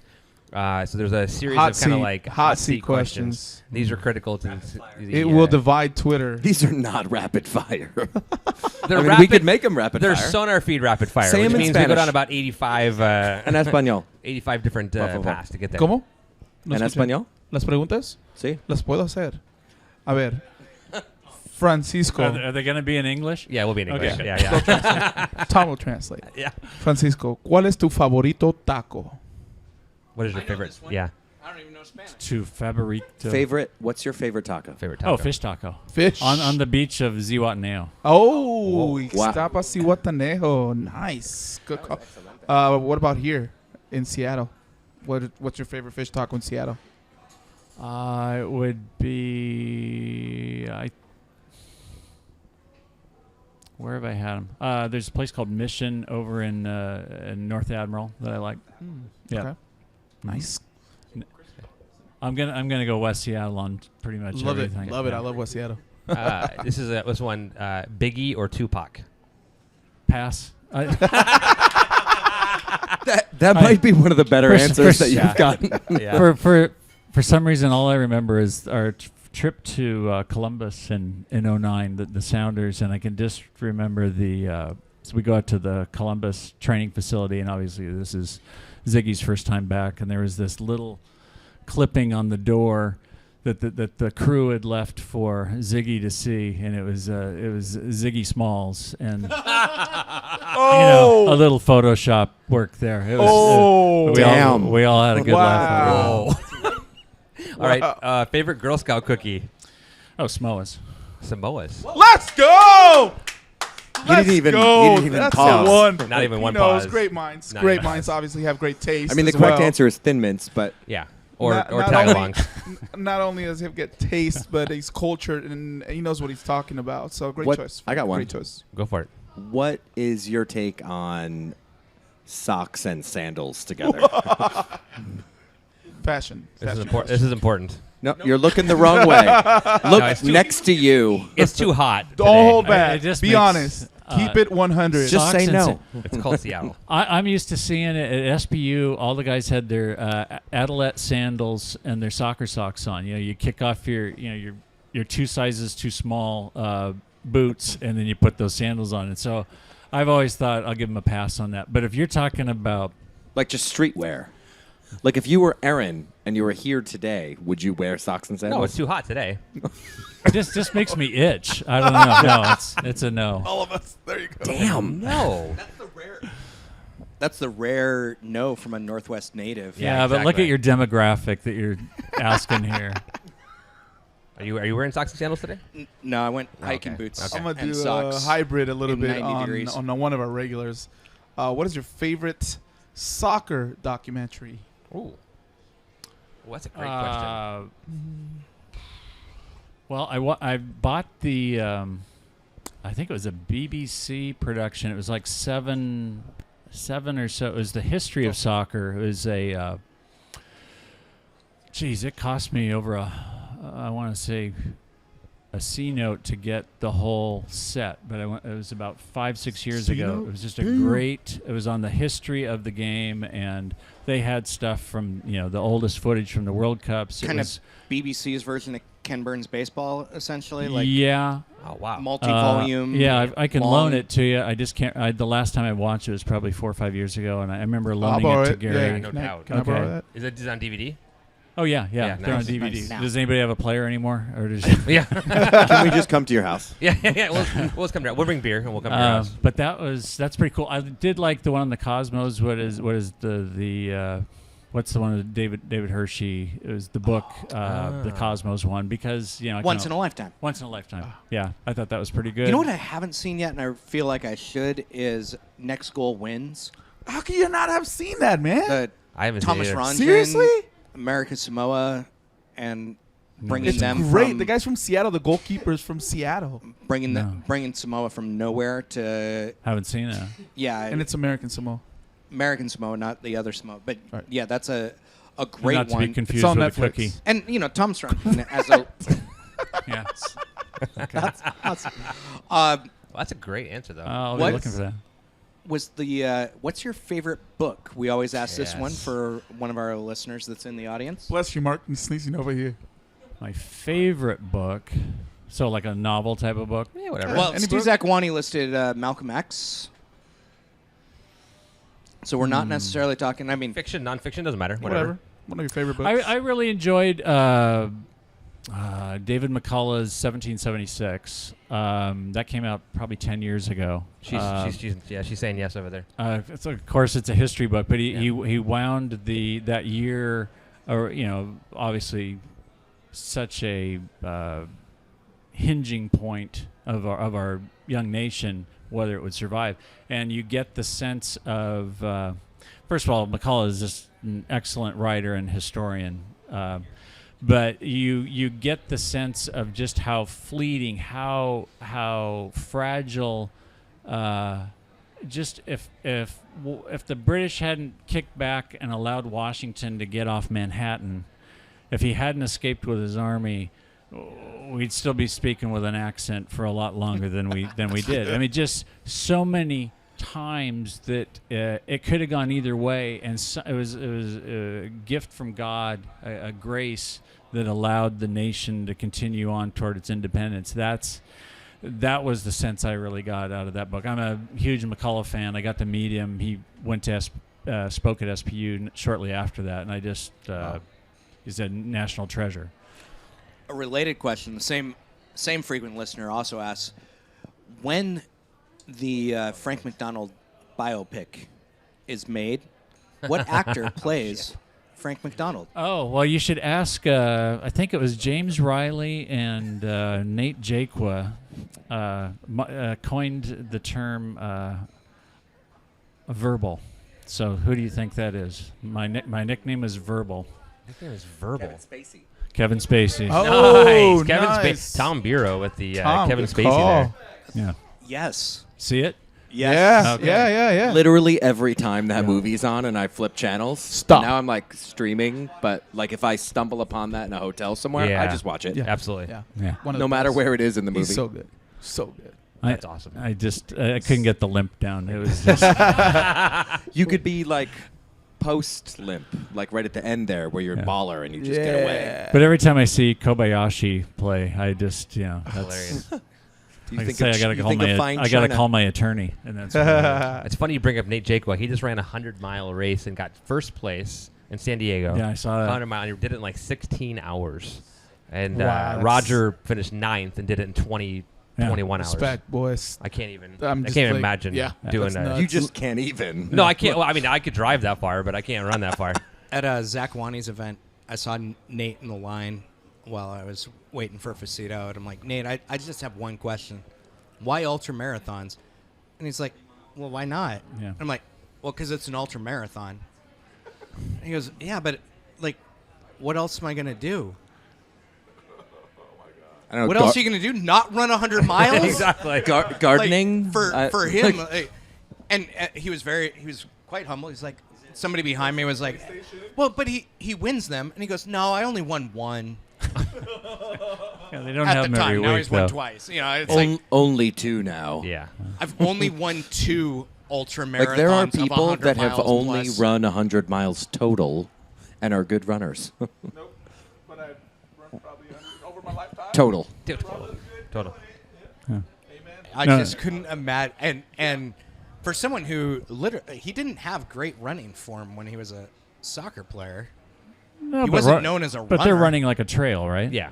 Yeah, he's a trail runner, right? Yeah, exactly. It's a different. It's a different style. game. It's Yeah, different. distance. It's Yeah, almost like distance. bounding or whatever, which there are certain guys I love sharing time with when I was with the Sounders, and Nate was one of them. And we've emailed back and forth. I think it was last year because he was, I think, in the Canadian Rockies or somewhere out in nature, and I don't know how he got a signal on his iPhone, but he was, he's telling me where he was at, and he'll get back to me when he gets back to civilization. But he told me about some great books on nature and that I've yet to read, Nate, but I've got him on my list. He's a great guy. Love him. Yep. Before I forget, sorry, I want another question that we've asked from time to time, but I was pointed out to make sure I asked. There's a lot of friends of the show that are young. They're trying to figure out how to get involved with soccer in high school, and they're looking to get jobs within soccer in the soccer community. So what advice would you give your 25-year-old self? Don't do it. No, I'm kidding. Wow, 25-year-old self. I had already worked for the Sounders by that time. Did you really? I'd already worked for the Sounders, watched the NASL go down, and watched FC Seattle come up. So 25. Wow. I mean, it's a different culture. The sport's in a different place. But if they wanted to get involved with soccer, just say, what have you got? Can you make tifos? Can you beat a drum? Can you, one of the selling points of a Sounders game is the fans, the supporters. If you can do that, lend yourself to that. If Can you write a blog? Write a blog. Do a podcast. Do a podcast, yeah. No, I mean, everybody's got something they can contribute. It's when you're told that you don't have anything to contribute or people insinuate that, that's the worst thing that could happen. But anyway, that's what I would say. Okay. What are your gifts? That's a good answer. See how you can give them. I like that. I like that a lot. All right, let's move back on to, so we have some more questions over here in the chat room. All right. Alex. No, I know. It's a long story. It's a joke. Alec. Don't mess with my mic, please. Otherwise, I'll take away your toys. Where does Frank see the MLS era going from this point? Is history potentially repeating itself, or is it here to stay? And I know we kind of touched about this a little bit, but just do you see that we're making the right decisions and that we're not going to have that history repeating itself? Yeah. The overall health of it, will we sustain these numbers? Will we grow past them? I think that's the question. I think MLS is here to stay, not the MLS. Yeah. But no, I think it's here to stay. Okay. And the fans have to be in for the long haul. Yeah, exactly. Well, not just, and we are. I mean, we're, Sure. I've got 2 kids, Yeah. 12 and 6, and they're now getting into it. ECS is doing their TIFO work now, and my daughter is excited because they're about to start painting again here. And she's been dying since March to go back and paint, and she can't wait to go back and paint. It's time. I know it's time. Yeah, I know. Sewing happened this weekend, so that's my 12-year-old. So like my 12-year-old's like dying to go, and for her birthday in September, we're going into GA, and so she loves doing that. But it's I guess my concern is for the next generation, keeping tickets affordable. Yes. At the MLS games. I don't think you should have to. Yeah. Hashtag soccer for all. But it's one of the things I think Copa, and I don't know why I put you on the spot here because you're doing it, but I think Copa messed up and U.S. Soccer messed up. Excuse me. And I complain about this all the time, but U.S. men's national team, etc. It's every tournament, though. Every tournament. You look It's around every the world, it's like that. Yeah. Like a lot of the major friendlies, like Barca can go tour wherever and sell a ticket for whatever. Yeah, right. But for me to spend $25 a ticket to buy 4, it's $100 right now for me to go to a Sounders game for 4 for the whole family to go, just to go to the game, not whatever else Not you parking, do, not not food. parking or food, whatever. To go to Copa, it was going to cost me $900 to buy 3 or 4 tickets for 3 games. And that's ridiculous. All to me. the faults with the attendance and pricing for Copa America. It's ahead. Yeah. It's up like 50% over the one in Chile and like 45% over any that have been held in like. It is a dramatic increase. Absolutely. It's so high that they're literally in negotiations get to say, it.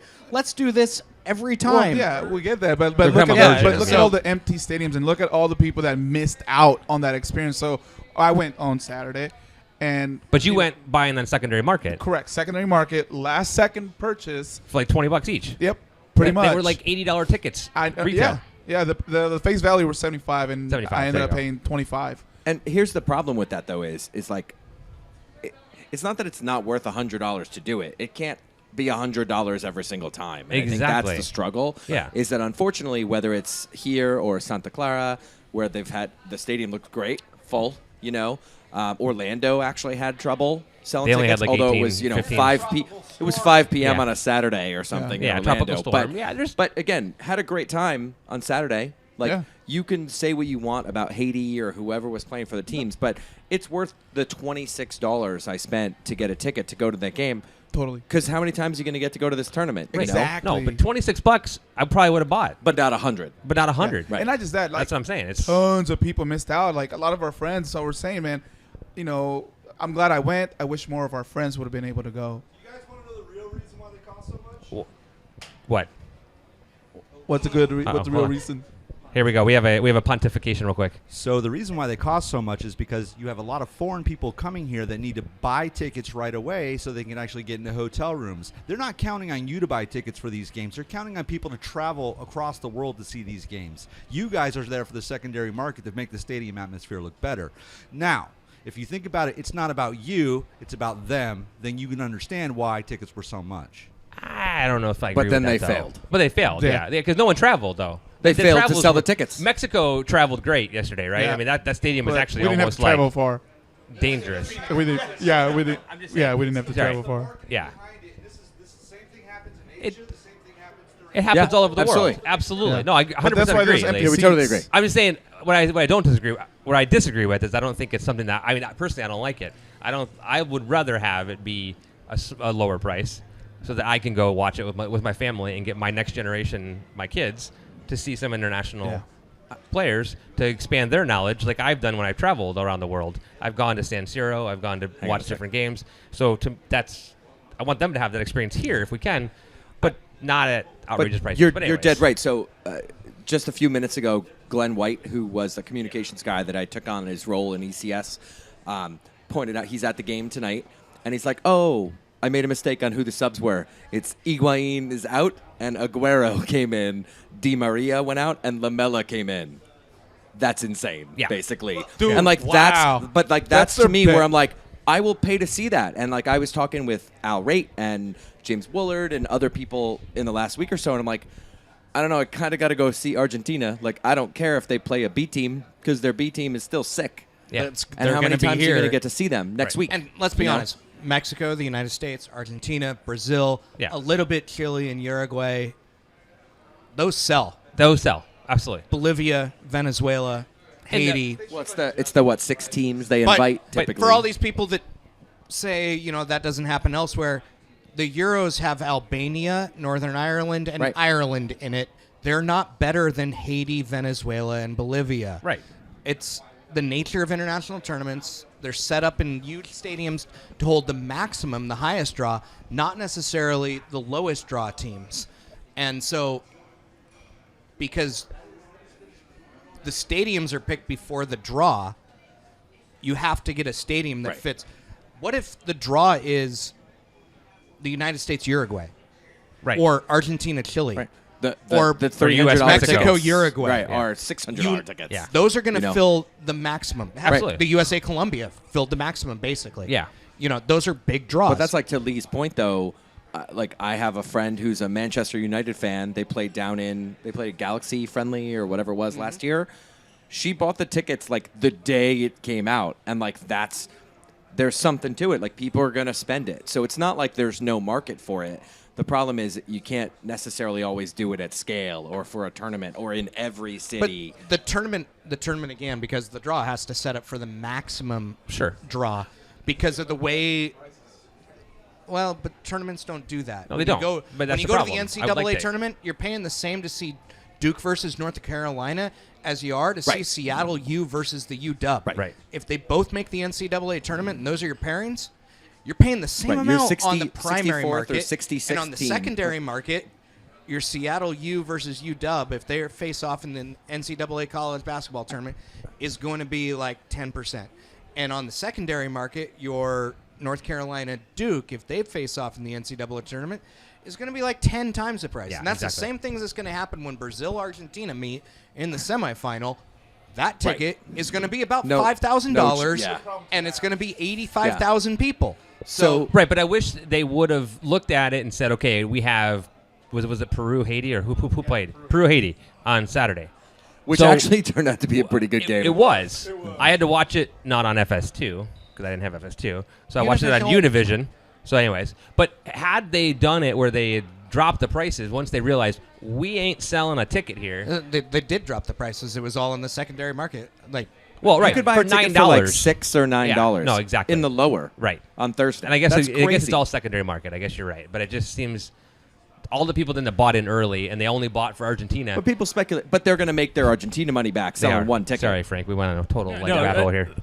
I really wasn't targeting Copa America or U.S. soccer. Well, it's really the general sense is don't think that we've made it, and the kids need to go to games and have that experience. They're not going to learn it. It's a totally different experience watching on television than in the stadium, getting the supporters, atmosphere. That is a whole different way of learning and appreciating the game. And I would say, just to jump in there, for ECS, this year we bought tickets. So the club has been awesome at getting scalper, broker people out of the section, or out of the stadium in general, but out of the section specifically. And we purchased this season 50 tickets so far, that we have 50 season tickets.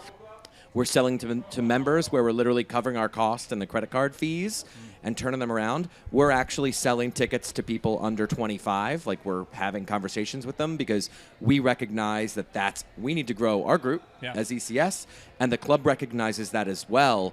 And to the point where we've already started having discussions about, do we, is there a way to give people under 25 or under 21, 2009 pricing forever? So, if you show up in 5 years and you want to buy a season ticket, could they offer that? We've asked that question.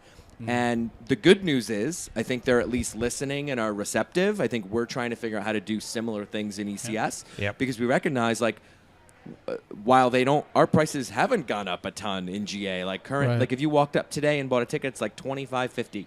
That's a great price. Yeah. To go be in the supporter section anywhere. Yeah. And Except for the that's flags. awesome. Except for the flags, of course. Yeah. Whatever. You're welcome. Aaron. Anyway, more flags for Aaron. Yes, next please. match. Yes, please. No, but really, yeah. as prices go, we think that's really important. Yeah. So for us, it's just about fighting for what we can on kind of home turf. And I think in Seattle, and maybe this goes back to the core of the whole discussion we've been having all night, is I do think the club understands that and recognizes there's something to the future of getting people in the stadium. And whether or not we love dynamic pricing or all the other things going on, they've at least said, "Oh, okay, that is a problem. Let's figure out what to do." Yep. And nothing's going to get solved overnight, but we're trying to play the long game as best as we can. Absolutely. Because we recognize that that's really, really you're important. Basically taking the same tact Mike Ryan took, or the guys that's formed youth soccer 50 years ago, is they realized they could keep playing and concentrating on their Sunday game, or they could start teaching the game and growing it long term. And because they did, Washington Youth Soccer has provided the platform for really all that we've seen in this market in the last 50 years. Now, no, it's not the kids and families it was at NASL games. What it is the kids at those NASL games are now the parents. Maybe they're taking their kids, maybe they're not. But without that foundation, we wouldn't be where we are today. You talk about foundation and growth goals, and this is going to go back to a question that Brendan Vaughn asked. Gary Wright used to always say that he doesn't consider it a sellout unless there were 67,000 seats sold because tarps aren't sellouts. Right. What kind of impact did Gary have on kind of the growth of the Sounders, and what is his voice missing right now? So the first, Great question, Gary's the impact of him is immeasurable. In so many ways, he got total buy-in from the Seahawks. It's one thing to have a share of the team, but to be the workforce of the Seahawks, totally, they were all in. I mean, this is all in before Pete Carroll coined the phrase "all in." They were, and we could not have done what the Sounders accomplished those first few years without that Seahawks credibility, without their professionalism. Some people might argue that they didn't have to quite go over the top, but they wanted it to. Gary wanted this to, and the Seahawks and the whole organization wanted the Sounders to be seen as something on a par with a major league sport. And when you say that, it becomes that, and so it was, and that it's important that we maintain that, sustain it, and grow it from there. That's all I can say is just don't retrench. Don't think we've got it made. And I'm not saying anybody does, but we have to keep pushing. We must maintain a high level. You can't say that that was just our big sales to this any store that opens that has the big sales or has the big promotions and then they sit back. We've got to keep pushing forward. That's where when Alan Hinton says we've got to keep pushing the attendance to 50,000, 55,000. Yep. Yeah, if you're not thinking growing, you'll quickly find yourself falling. I worked with he's kind of unpopular in the sports community, but I worked for Howard Schultz for a while, about 10 years in Starbucks, and the last 2 of those were in a place where I got to deal with him on a weekly basis at the least. And he used to always say, success is not an entitlement. And obviously, as a company, Starbucks is successful by any measure. They seem to have done okay. They've done all right. And one of the things that I worry about is the Sounders looking at the 40 to 45,000 and thinking, we're okay. And while that's a great number for American soccer, and it's something that really only the cosmos of the once in a lifetime era cosmos approach. Yeah. I don't know. I just look at it and I see there's empty seats and I want more. Yeah. Right. Yeah.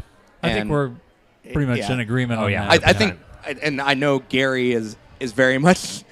I know he's in a semi-retired fashion right now, but I know when he goes to games, he probably still thinks the same thing. There's room for more. Get him back and get him in here. Yeah. Actually, Gary's one of our board members for Oh, nice. Legends. Oh, yeah. oh So, wow. I mean, so you know Gary. hopefully That's great. he'll have the same golden touch effect on For that. you guys, yeah, that's Yeah. perfect. Question here. Oh, do you know Bobby Howe or How? Bobby Howe? How? Grandma asked. Sorry. Oh, did she? I didn't see it. Yeah. Okay.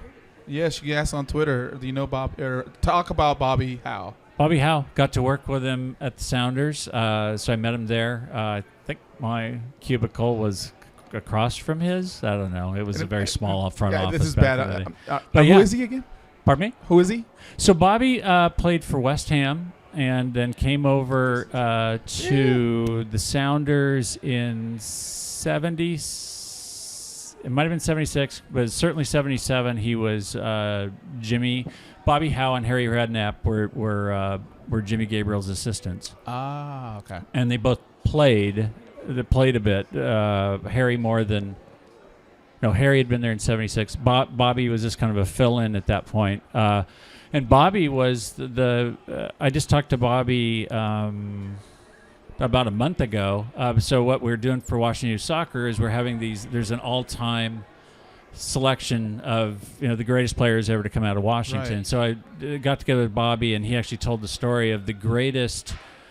It wouldn't be a one-year class of kids coming out of the U19 ranks, but it was over a year and a half, 2-year period where he got five players that were capable of long careers. I mean, among them was Brian Schmetzer, Mark Peterson, Jeff Stock, Bill Crook, Fred Schmetzer? Hamill. Yeah, so these were all in a year and a half, 2-year period, and Bobby developed them. He was in charge of the reserve team and kind of worked with the young players. And your cubicle was across from his. Yeah, he's nice, very good. Oh my God. Yeah. Anyway, but he's still coaching with Emerald City. Yeah. Wow. 1977, the internet says, by the way. 1977 was his first year over here. Okay. Yeah, At Sounders. I believe that. Now, you mentioned some stories. Did we already cover the stories that you had? Would you like these three Okay, stories? real quick. Yeah. Open Cup. Do any of them revolve around the Open Cup? U.S. Open Cup. No. Okay. Let me ask you one Open Cup question, Okay. and then we'll go into your stories. Oh, That's yeah. All right. Ask that. So our second guest, Stefan Banksand, just signed with the Kitsap Pumas. He's a Sounders Academy youth player. So I can aspire to signing sometime in the future? Yeah. Okay, Yeah. good. All right. He's been signed over there. And Brendan Vaughn asked, and you may not want to answer this, but maybe Dave, you might be a good one to ask this as well. Do you think he will play with Kitsap as we go into the Open Cup rival here in 2 weeks? I guess 2 weeks. No, it's next week, isn't it? Well, next so week. the next backstory Wednesday. is Oh, the backstory. he was invited to come. He trialed with He trialed with S2. S2. This year? Like Yes. last week. Or last month. And 2 weeks ago. There were some issues. And he's now with Kitsap. Like, So- like there was not issues. He was apparently very good, and then was told we don't have any money. Oh. And his mom, I believe it was, Yeah, Diana. was extremely upset on Twitter. Yeah. Oh. Still is. And we were hopeful that he wouldn't go to Portland, which he At didn't. least he didn't go to Portland like Michael Gallagher did. However, the when UW center back who also came up through the academy system. yeah. But now not- at T2 because they offered him a contract and S2 didn't. but he's on Kitsap, and they're playing the Sounders next week. He's not the so- only academy player on Kitsap. They No. also have Ian Lang, who Yep. was a defensive mid, right back, attacking mid, center back with the UW. Yep. Is with Kitsap. Seattle U's Hamza Haddadi. I should know this better as an Arabic linguist. I should be able to get that name correct. Also with Kitsap, barely missed the draft. He was highly recruited and then got an injury. So Kitsap is going to play a couple of guys that in their game against the Sounders who have a chip on their shoulder. Yep. And there are 2 Sounders. There's a college player that came through. Mike Ramos was on loan to S2 last year and played with the Tacoma Stars. Another chip. But that was the case when Fewing brought Kitsap in for that Cup game. yep. What was it 2011? Daniel Scott. Yep. Yeah. So I mean, in not every, I realize families get upset that their kid. But this isn't the end of the story. No. He shows what he can do. Let's hope not. He gets a second And bite of the. At least it's Kitsap. It's a pro team. They're Yeah. in the PDL, but they do have some compensation. It's more than if they were at the U23s or with the Crossfire Exactly. PDL Sure. or Issaquah Gunners if they still are around. I So believe they are. The Lamar Nagel story insert here. Yeah, Yeah. exactly. But it's going to be really interesting. Nick Hamer, who also played for the Stars. Yep, that's right. These are several of their key players there for Kitsap are going to be guys that are like, they want that game to be the signal that says, you made a mistake. I'm here, and I performed against you. And it's going to be interesting. I mean, that's compelling. That's not just narrative. That's compelling sports. That's what we Exactly. like to see. Like, that's the whole point of something like the Open Cup or the U.S. Open in golf, the NCAA tournament. We every year with the NCAA tournament, we get, hey, this kid was recruited by so-and-so, but he would have been the 8th guy off the bench. That's Instead, probably the perfect example. It is. Yeah. Instead he goes to Frank's going to have Valpo. the most straightforward, polite answer ever for this. So- the question actually is Geronimo. So let's talk about your So- stories. Yeah, Stefan and Ian and whatnot are Yeah. they're gonna play Yes. and they're going to Have a chip on their be shoulder. driven. Yeah, absolutely. And it's gonna make for great On that pitch, on a Great small pitch. soccer. At Starfire. um That'll be fun. Yeah. and with no Clint, no Brad Evans, and no Siggy Schmidt. Go Brian. Go Schmetzer. Well, and don't they have a? Is that the game before they go play at New York? Yes. Yes. So Yes. they're not going to be having all their starters And anyway. No. only about half of the first team is going to be in the Right. starting lineup anyway because you're going Exactly. to rest them for. It's but going to be a lot yeah, of the. Yeah, I don't. Yeah. Yep. Clint and Brad are suspended based off of Good last theater. year's incident. Yep. So is So is Siggy. Siggy. Siggy has no idea how long he's suspended. We'll let him know. We'll We'll get they back to haven't you. yet. So it's gonna be. I mean, Fun. that's gonna be a great spectacle. And if you want sports as spectacle, that's gonna be it. Brian I got my Schmetzer's ticket. Wave Green Army. Okay. So let's go Okay. on. Let's go on to your stories. Okay, I'll make these short. You won't have any really leg to stand on in entering into any of these stories. But I'm going to start in why these kind of stick. I like obscure things in history. So these are the kind of the things I stumble along. So if James Woolard wants to know, are these going to be part of the book? This will be in the anecdotal section. All right. So the year is 1927. A lot of the players are are paid a little bit. They're compensated a little bit, but these are tough guys. They're English guys. They're Scottish guys. So there's a team called that takes the name of the sponsor, which is Dr. Reed's Electro-Dentists, which I'm guessing to say that the electric part of it is the newfangled thing. So there's the Electro-Dentists of Seattle that are the class of Washington, and they are managed by a Scottish guy by the name of Billy McGrath.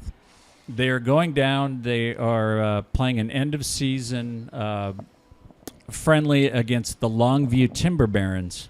And Longview was the class, even though they're in Washington, they were the class of the Oregon League. They would play. So basically Washington won both Oregon and Washington that year. So anyway, if you look at it this way. But the Longview Timber Barons, for the 5 years they were in existence, dominated Oregon. So there is a friendly game on Palm Sunday of 1927. Back then, there were no substitutes, at least in the FIFA laws. I don't know what the state league had.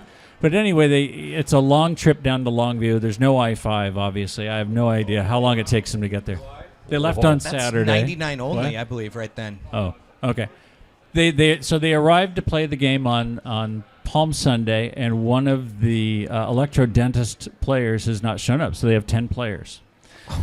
Billy McGrath has been told that at age 42, he really should be giving up the game. I don't know what his health issue was, but he talks to the other coach, and he says I'm going to have to, I can't do a brogue here, but he's telling the other coach at Longview, he says, I think I'm going to have to put on the boots and play today. And in fact, he did. So he plays against Longview. So it's a spirited game because they both have pride on the line. He is a grandfather at age 42. He's got 3 kids. And they play, and there's a late goal by Longview to win the game 3-2. And the final whistle goes. And as the players, everybody's heart rate relaxes and they go to their separate benches, McGrath collapses and dies. So, and this comes back to the question of what were you asking about the Renton Historical Society or Museum? So, this is in the days of pre-Social Security or probably any life insurance to speak of, and we're on the verge of the Great Depression. It's 27. And this is kind of the spirit of the game, is that they have to deal with this, and you read this through the clippings, that Longview says we've got to do something for the widow McGrath, who she had just had a stroke about within a month before this game. I'm surprised she let him go down. And so they have a benefit match on Easter Sunday here in Renton, and had upwards of 2,000-3,000 people come out as a benefit, with all the proceeds. And Longview donated all their, they came for free to support the family through that. So that's just kind of one story of just kind of the soccer community. 1927. And I should say, I should have built up Billy. Billy, this would be like the Mike Ryan of his day. He was very well known. He's a manager. He'd been a proven player. And so this, a terrible loss for the Seattle and Washington soccer community. But out of this tragedy, you see people pulling together. And I think that was kind of the lesson I took from this. So that's my first story.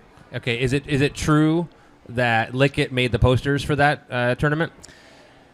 Yes, but he lost it. His floppy disk somehow got taken by the dog. I So to believe. review, we're talking in 1927, the best team in Oregon was based in Washington.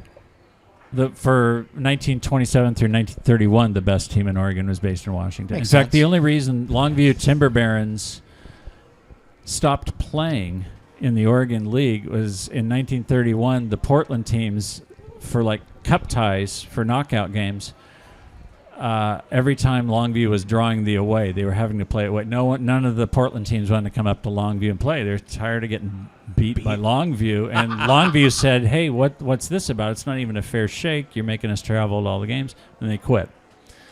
So Then they got kicked out of the league. They resigned from the league, and then you have the Depression, and then you have a lot of things that contribute to that's the end of the Longview Timber Barons. So That's crazy. Longview Timber Barons and I can't remember the name, but the electric dental. The Dr. Reed's electric dentist. Dr. Reed's electric dentist, which is not a Victorian era cosplay group, but actually a soccer team. That's right. Yeah. That's Played crazy. a friendly between Oregon and or not a. Yeah. I mean, the names of the teams back then are so hilarious because you can figure out what the industries. One's named after there was E&E Meats.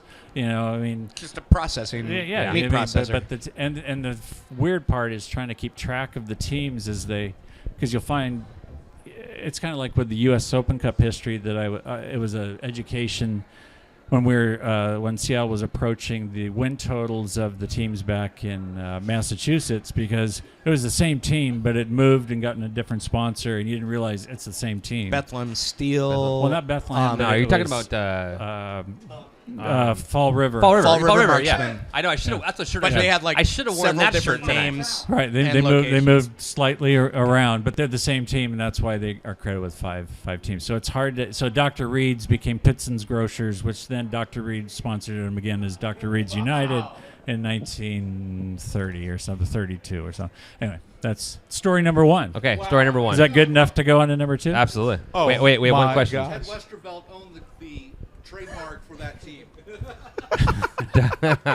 We're not gonna. Let's not go there. Okay. Go ahead. Number two. Story number two. So number two is it's 1943 here in Seattle, and World War II is going on, and obviously there's most of your able-aged men are either working or serving their country.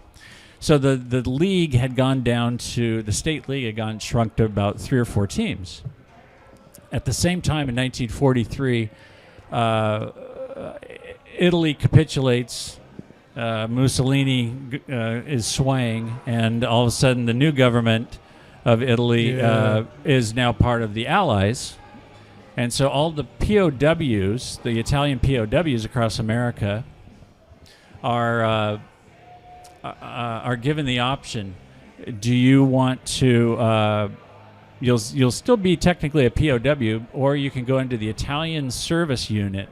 If you say that you'll work toward the Allies' effort to end the war and defeat Germany and Japan, you go into the Italian service unit. If you don't, you go to Wyoming in the winter.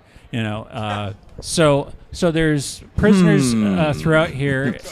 A lot of them are moved out, and there's so Fort Lawton, Discovery Park, is where a lot of these Italians are based. There's some more down at Fort Lewis, and it's called. And so these Italian service units actually have quite a bit of freedom, so much so that they can form their soccer teams at 3 bases: Auburn, Fort Lewis, and Fort Lawton, and enter the state league. So they comprise 3 of the teams in the state league in the 44-45 season during the war. Yeah, at the end of the war. So they didn't. I don't think they won the league, and it was always contentious because some people didn't really think they should be allowed just that much liberty. They took some kicks. There's newspaper stories of it's not quite a. The Italians complained greatly about how much aggression the Americans took out on them. So that's story number 2. Dang, that's incredible. That's incredible. That is incredible, man. Well, there's a good story on written by Jack Hammond, who used to work for King 5. He was a reporter about what happened at Fort Lawton. There's another big story. He wrote a book about it, about a hanging that took place there. So that's if someone's really interested on this subject, they might want. I think it's called On American Soil. On American Soil? On American Soil. Jack Hammond is the author. Number 3? Real quick. Okay. Because this is true. Tom just tweeted, this show has basically been the 3 of us, or the 4 of us, staring at you, listening in awe. And I just want to say that story is that it just nailed it. It's totally The true. detail is crazy. It's insane. Yeah. Wow. This is awesome. So yes, It's super fun. story Okay. number This is 3, the please. best. Yes. This will be the 3rd and final. And I thought this is kind of fun, is that we all like to take pot shots at a referee. No. And we talk about how technology, should really take things out of the hands of the referee. So the year is 1976. The Kingdome is opened. The Sounders playing their first year in the Kingdome. And if you were in the Kingdome, it had one of the giant scoreboards. And in the NASL, the clock was official. Very much so like the college clock is today. The ref could adjust it. He could call over and say, and he. Anyway, the clock is official. The Sounders are playing San Antonio. It's in July, and the scoreboard, flickers and goes out, which you wouldn't think would be a huge issue. Most referees are at that time still wearing a watch, you would think. So the scoreboard goes out. It comes back on. and then it goes out for good. This all in the first half of this game. And at halftime, the ref blows the whistle, and they realize that the game started at 7:30, and it's just after 8 right now, and all the players are looking at one another, trudging into the locker room, or probably had a little more spring in their step than they should have. So by the end of the game, they figured they'd played. They did play a 45-minute second half. When they reviewed the tape of the game afterwards, they realized it'd been a 35-minute first half. It'd been an 80-minute game with the Sounders winning 1-0. And so it may be the only full 80 that we have in Sounders history. Give your full 80. Oh, my God. So the San Antonio protested. They lost the protest because there was no advantage. But that was the third year in a row that there'd been a protest involving a Sounders game. Wait, so the Sounders invented protesting about the clock? So it wasn't anything new, It was some crazy stories back there. But, you think technology could just totally get it. But not that many people realized it had only been 80 minutes of a game. That's hilarious. All right, so then now you've asked your questions.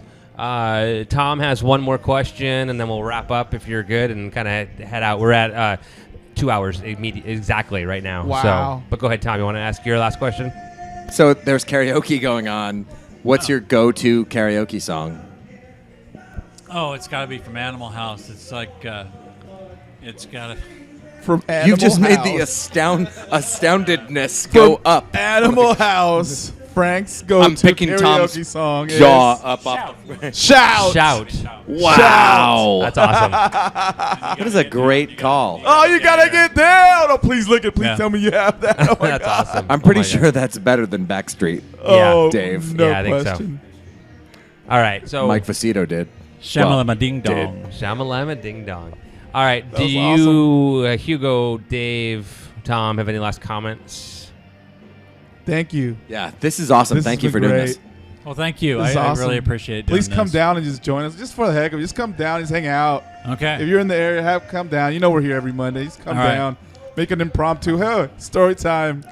Well, I've got one thing I discovered is I've got a week and a half to figure out how to put together some sort of Kickstarter Patreon thing to get all of Frank's stories written down. Yeah, we should talk because Brendan Vaughn just asked a minute ago too. He goes, "So where is the Kickstarter and why isn't it started yet?" So because I know Frank has great stories, and I know it's like we're want a 'em. blog, We but want them. we need a more permanent venue yeah, for those, and whether it's a historical display in local museums or a book. Because this is stuff I talk to. We run history by Frank quite a bit, but most of that's NASL to present. He co-publishes some stuff at Sounder at Heart once in a while, but the stuff from the Black Diamond team, the Longview team, the Electric Dental team, like what? This is stuff that I mean, it's fascinating, and it's an element that only a few regions in the United States have actually had written about. St. Louis has some literature about their history. Yeah. North Jersey and New York City have some literature about their area. Portland, Michael Orr and some of the people he knows in that They've area done a very good job, yeah. have done some great jobs with their history. But, I mean, I'm Renton born and raised, and heck, I played soccer as a kid in Renton and Kent. I didn't know that some of this stuff, and it took place on the same fields where I'm playing. And for me, that's something that, I mean, the Sounder season starts up in a week and a half. So yeah, let's all put heads together and figure out how to get Frank writing. Yes, well, please. I'll tease Yes. what I thought I'd be ready to post it, but one of my interviews to do this story. So that my next blog is going to be on the history of some of the oldest art treasures or Raiders, the Lost Ark around here. Is some trophies that date back 90 years. Wow. And I'm going to get some stories together on those. So that's my next blog, probably coming up in the next You week heard to it here 10 days. first, folks. SonarFeed.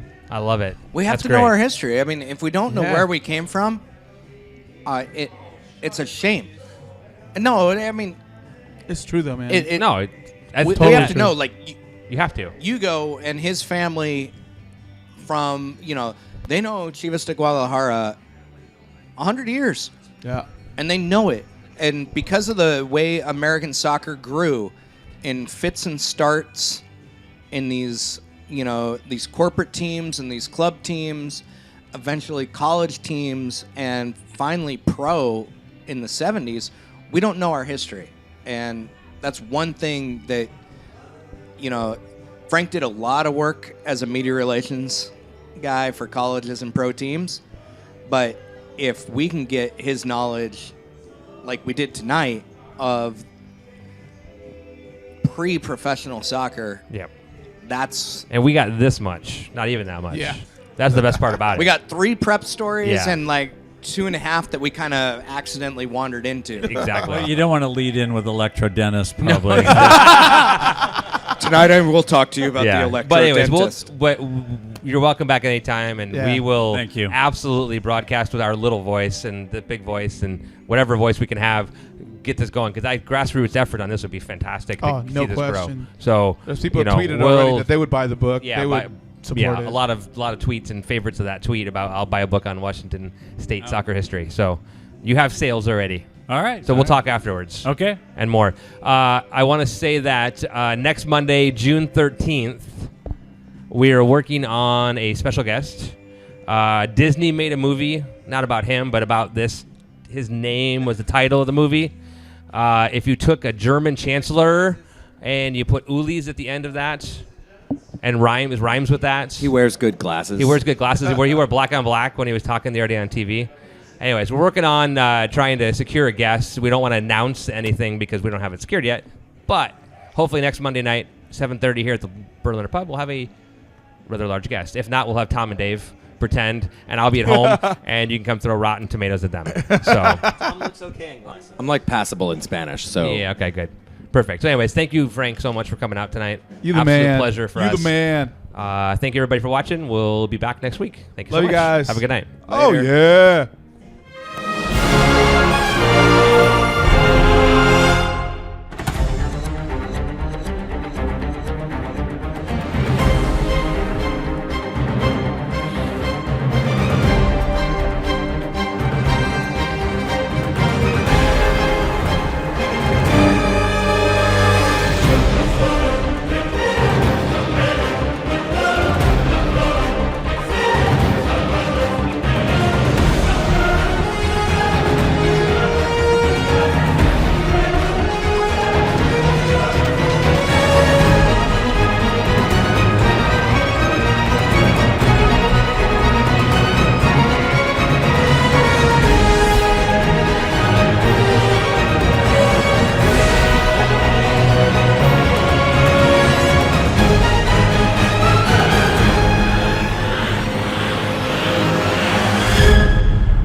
Please excuse the mess. The SonarFeed appears to be having a few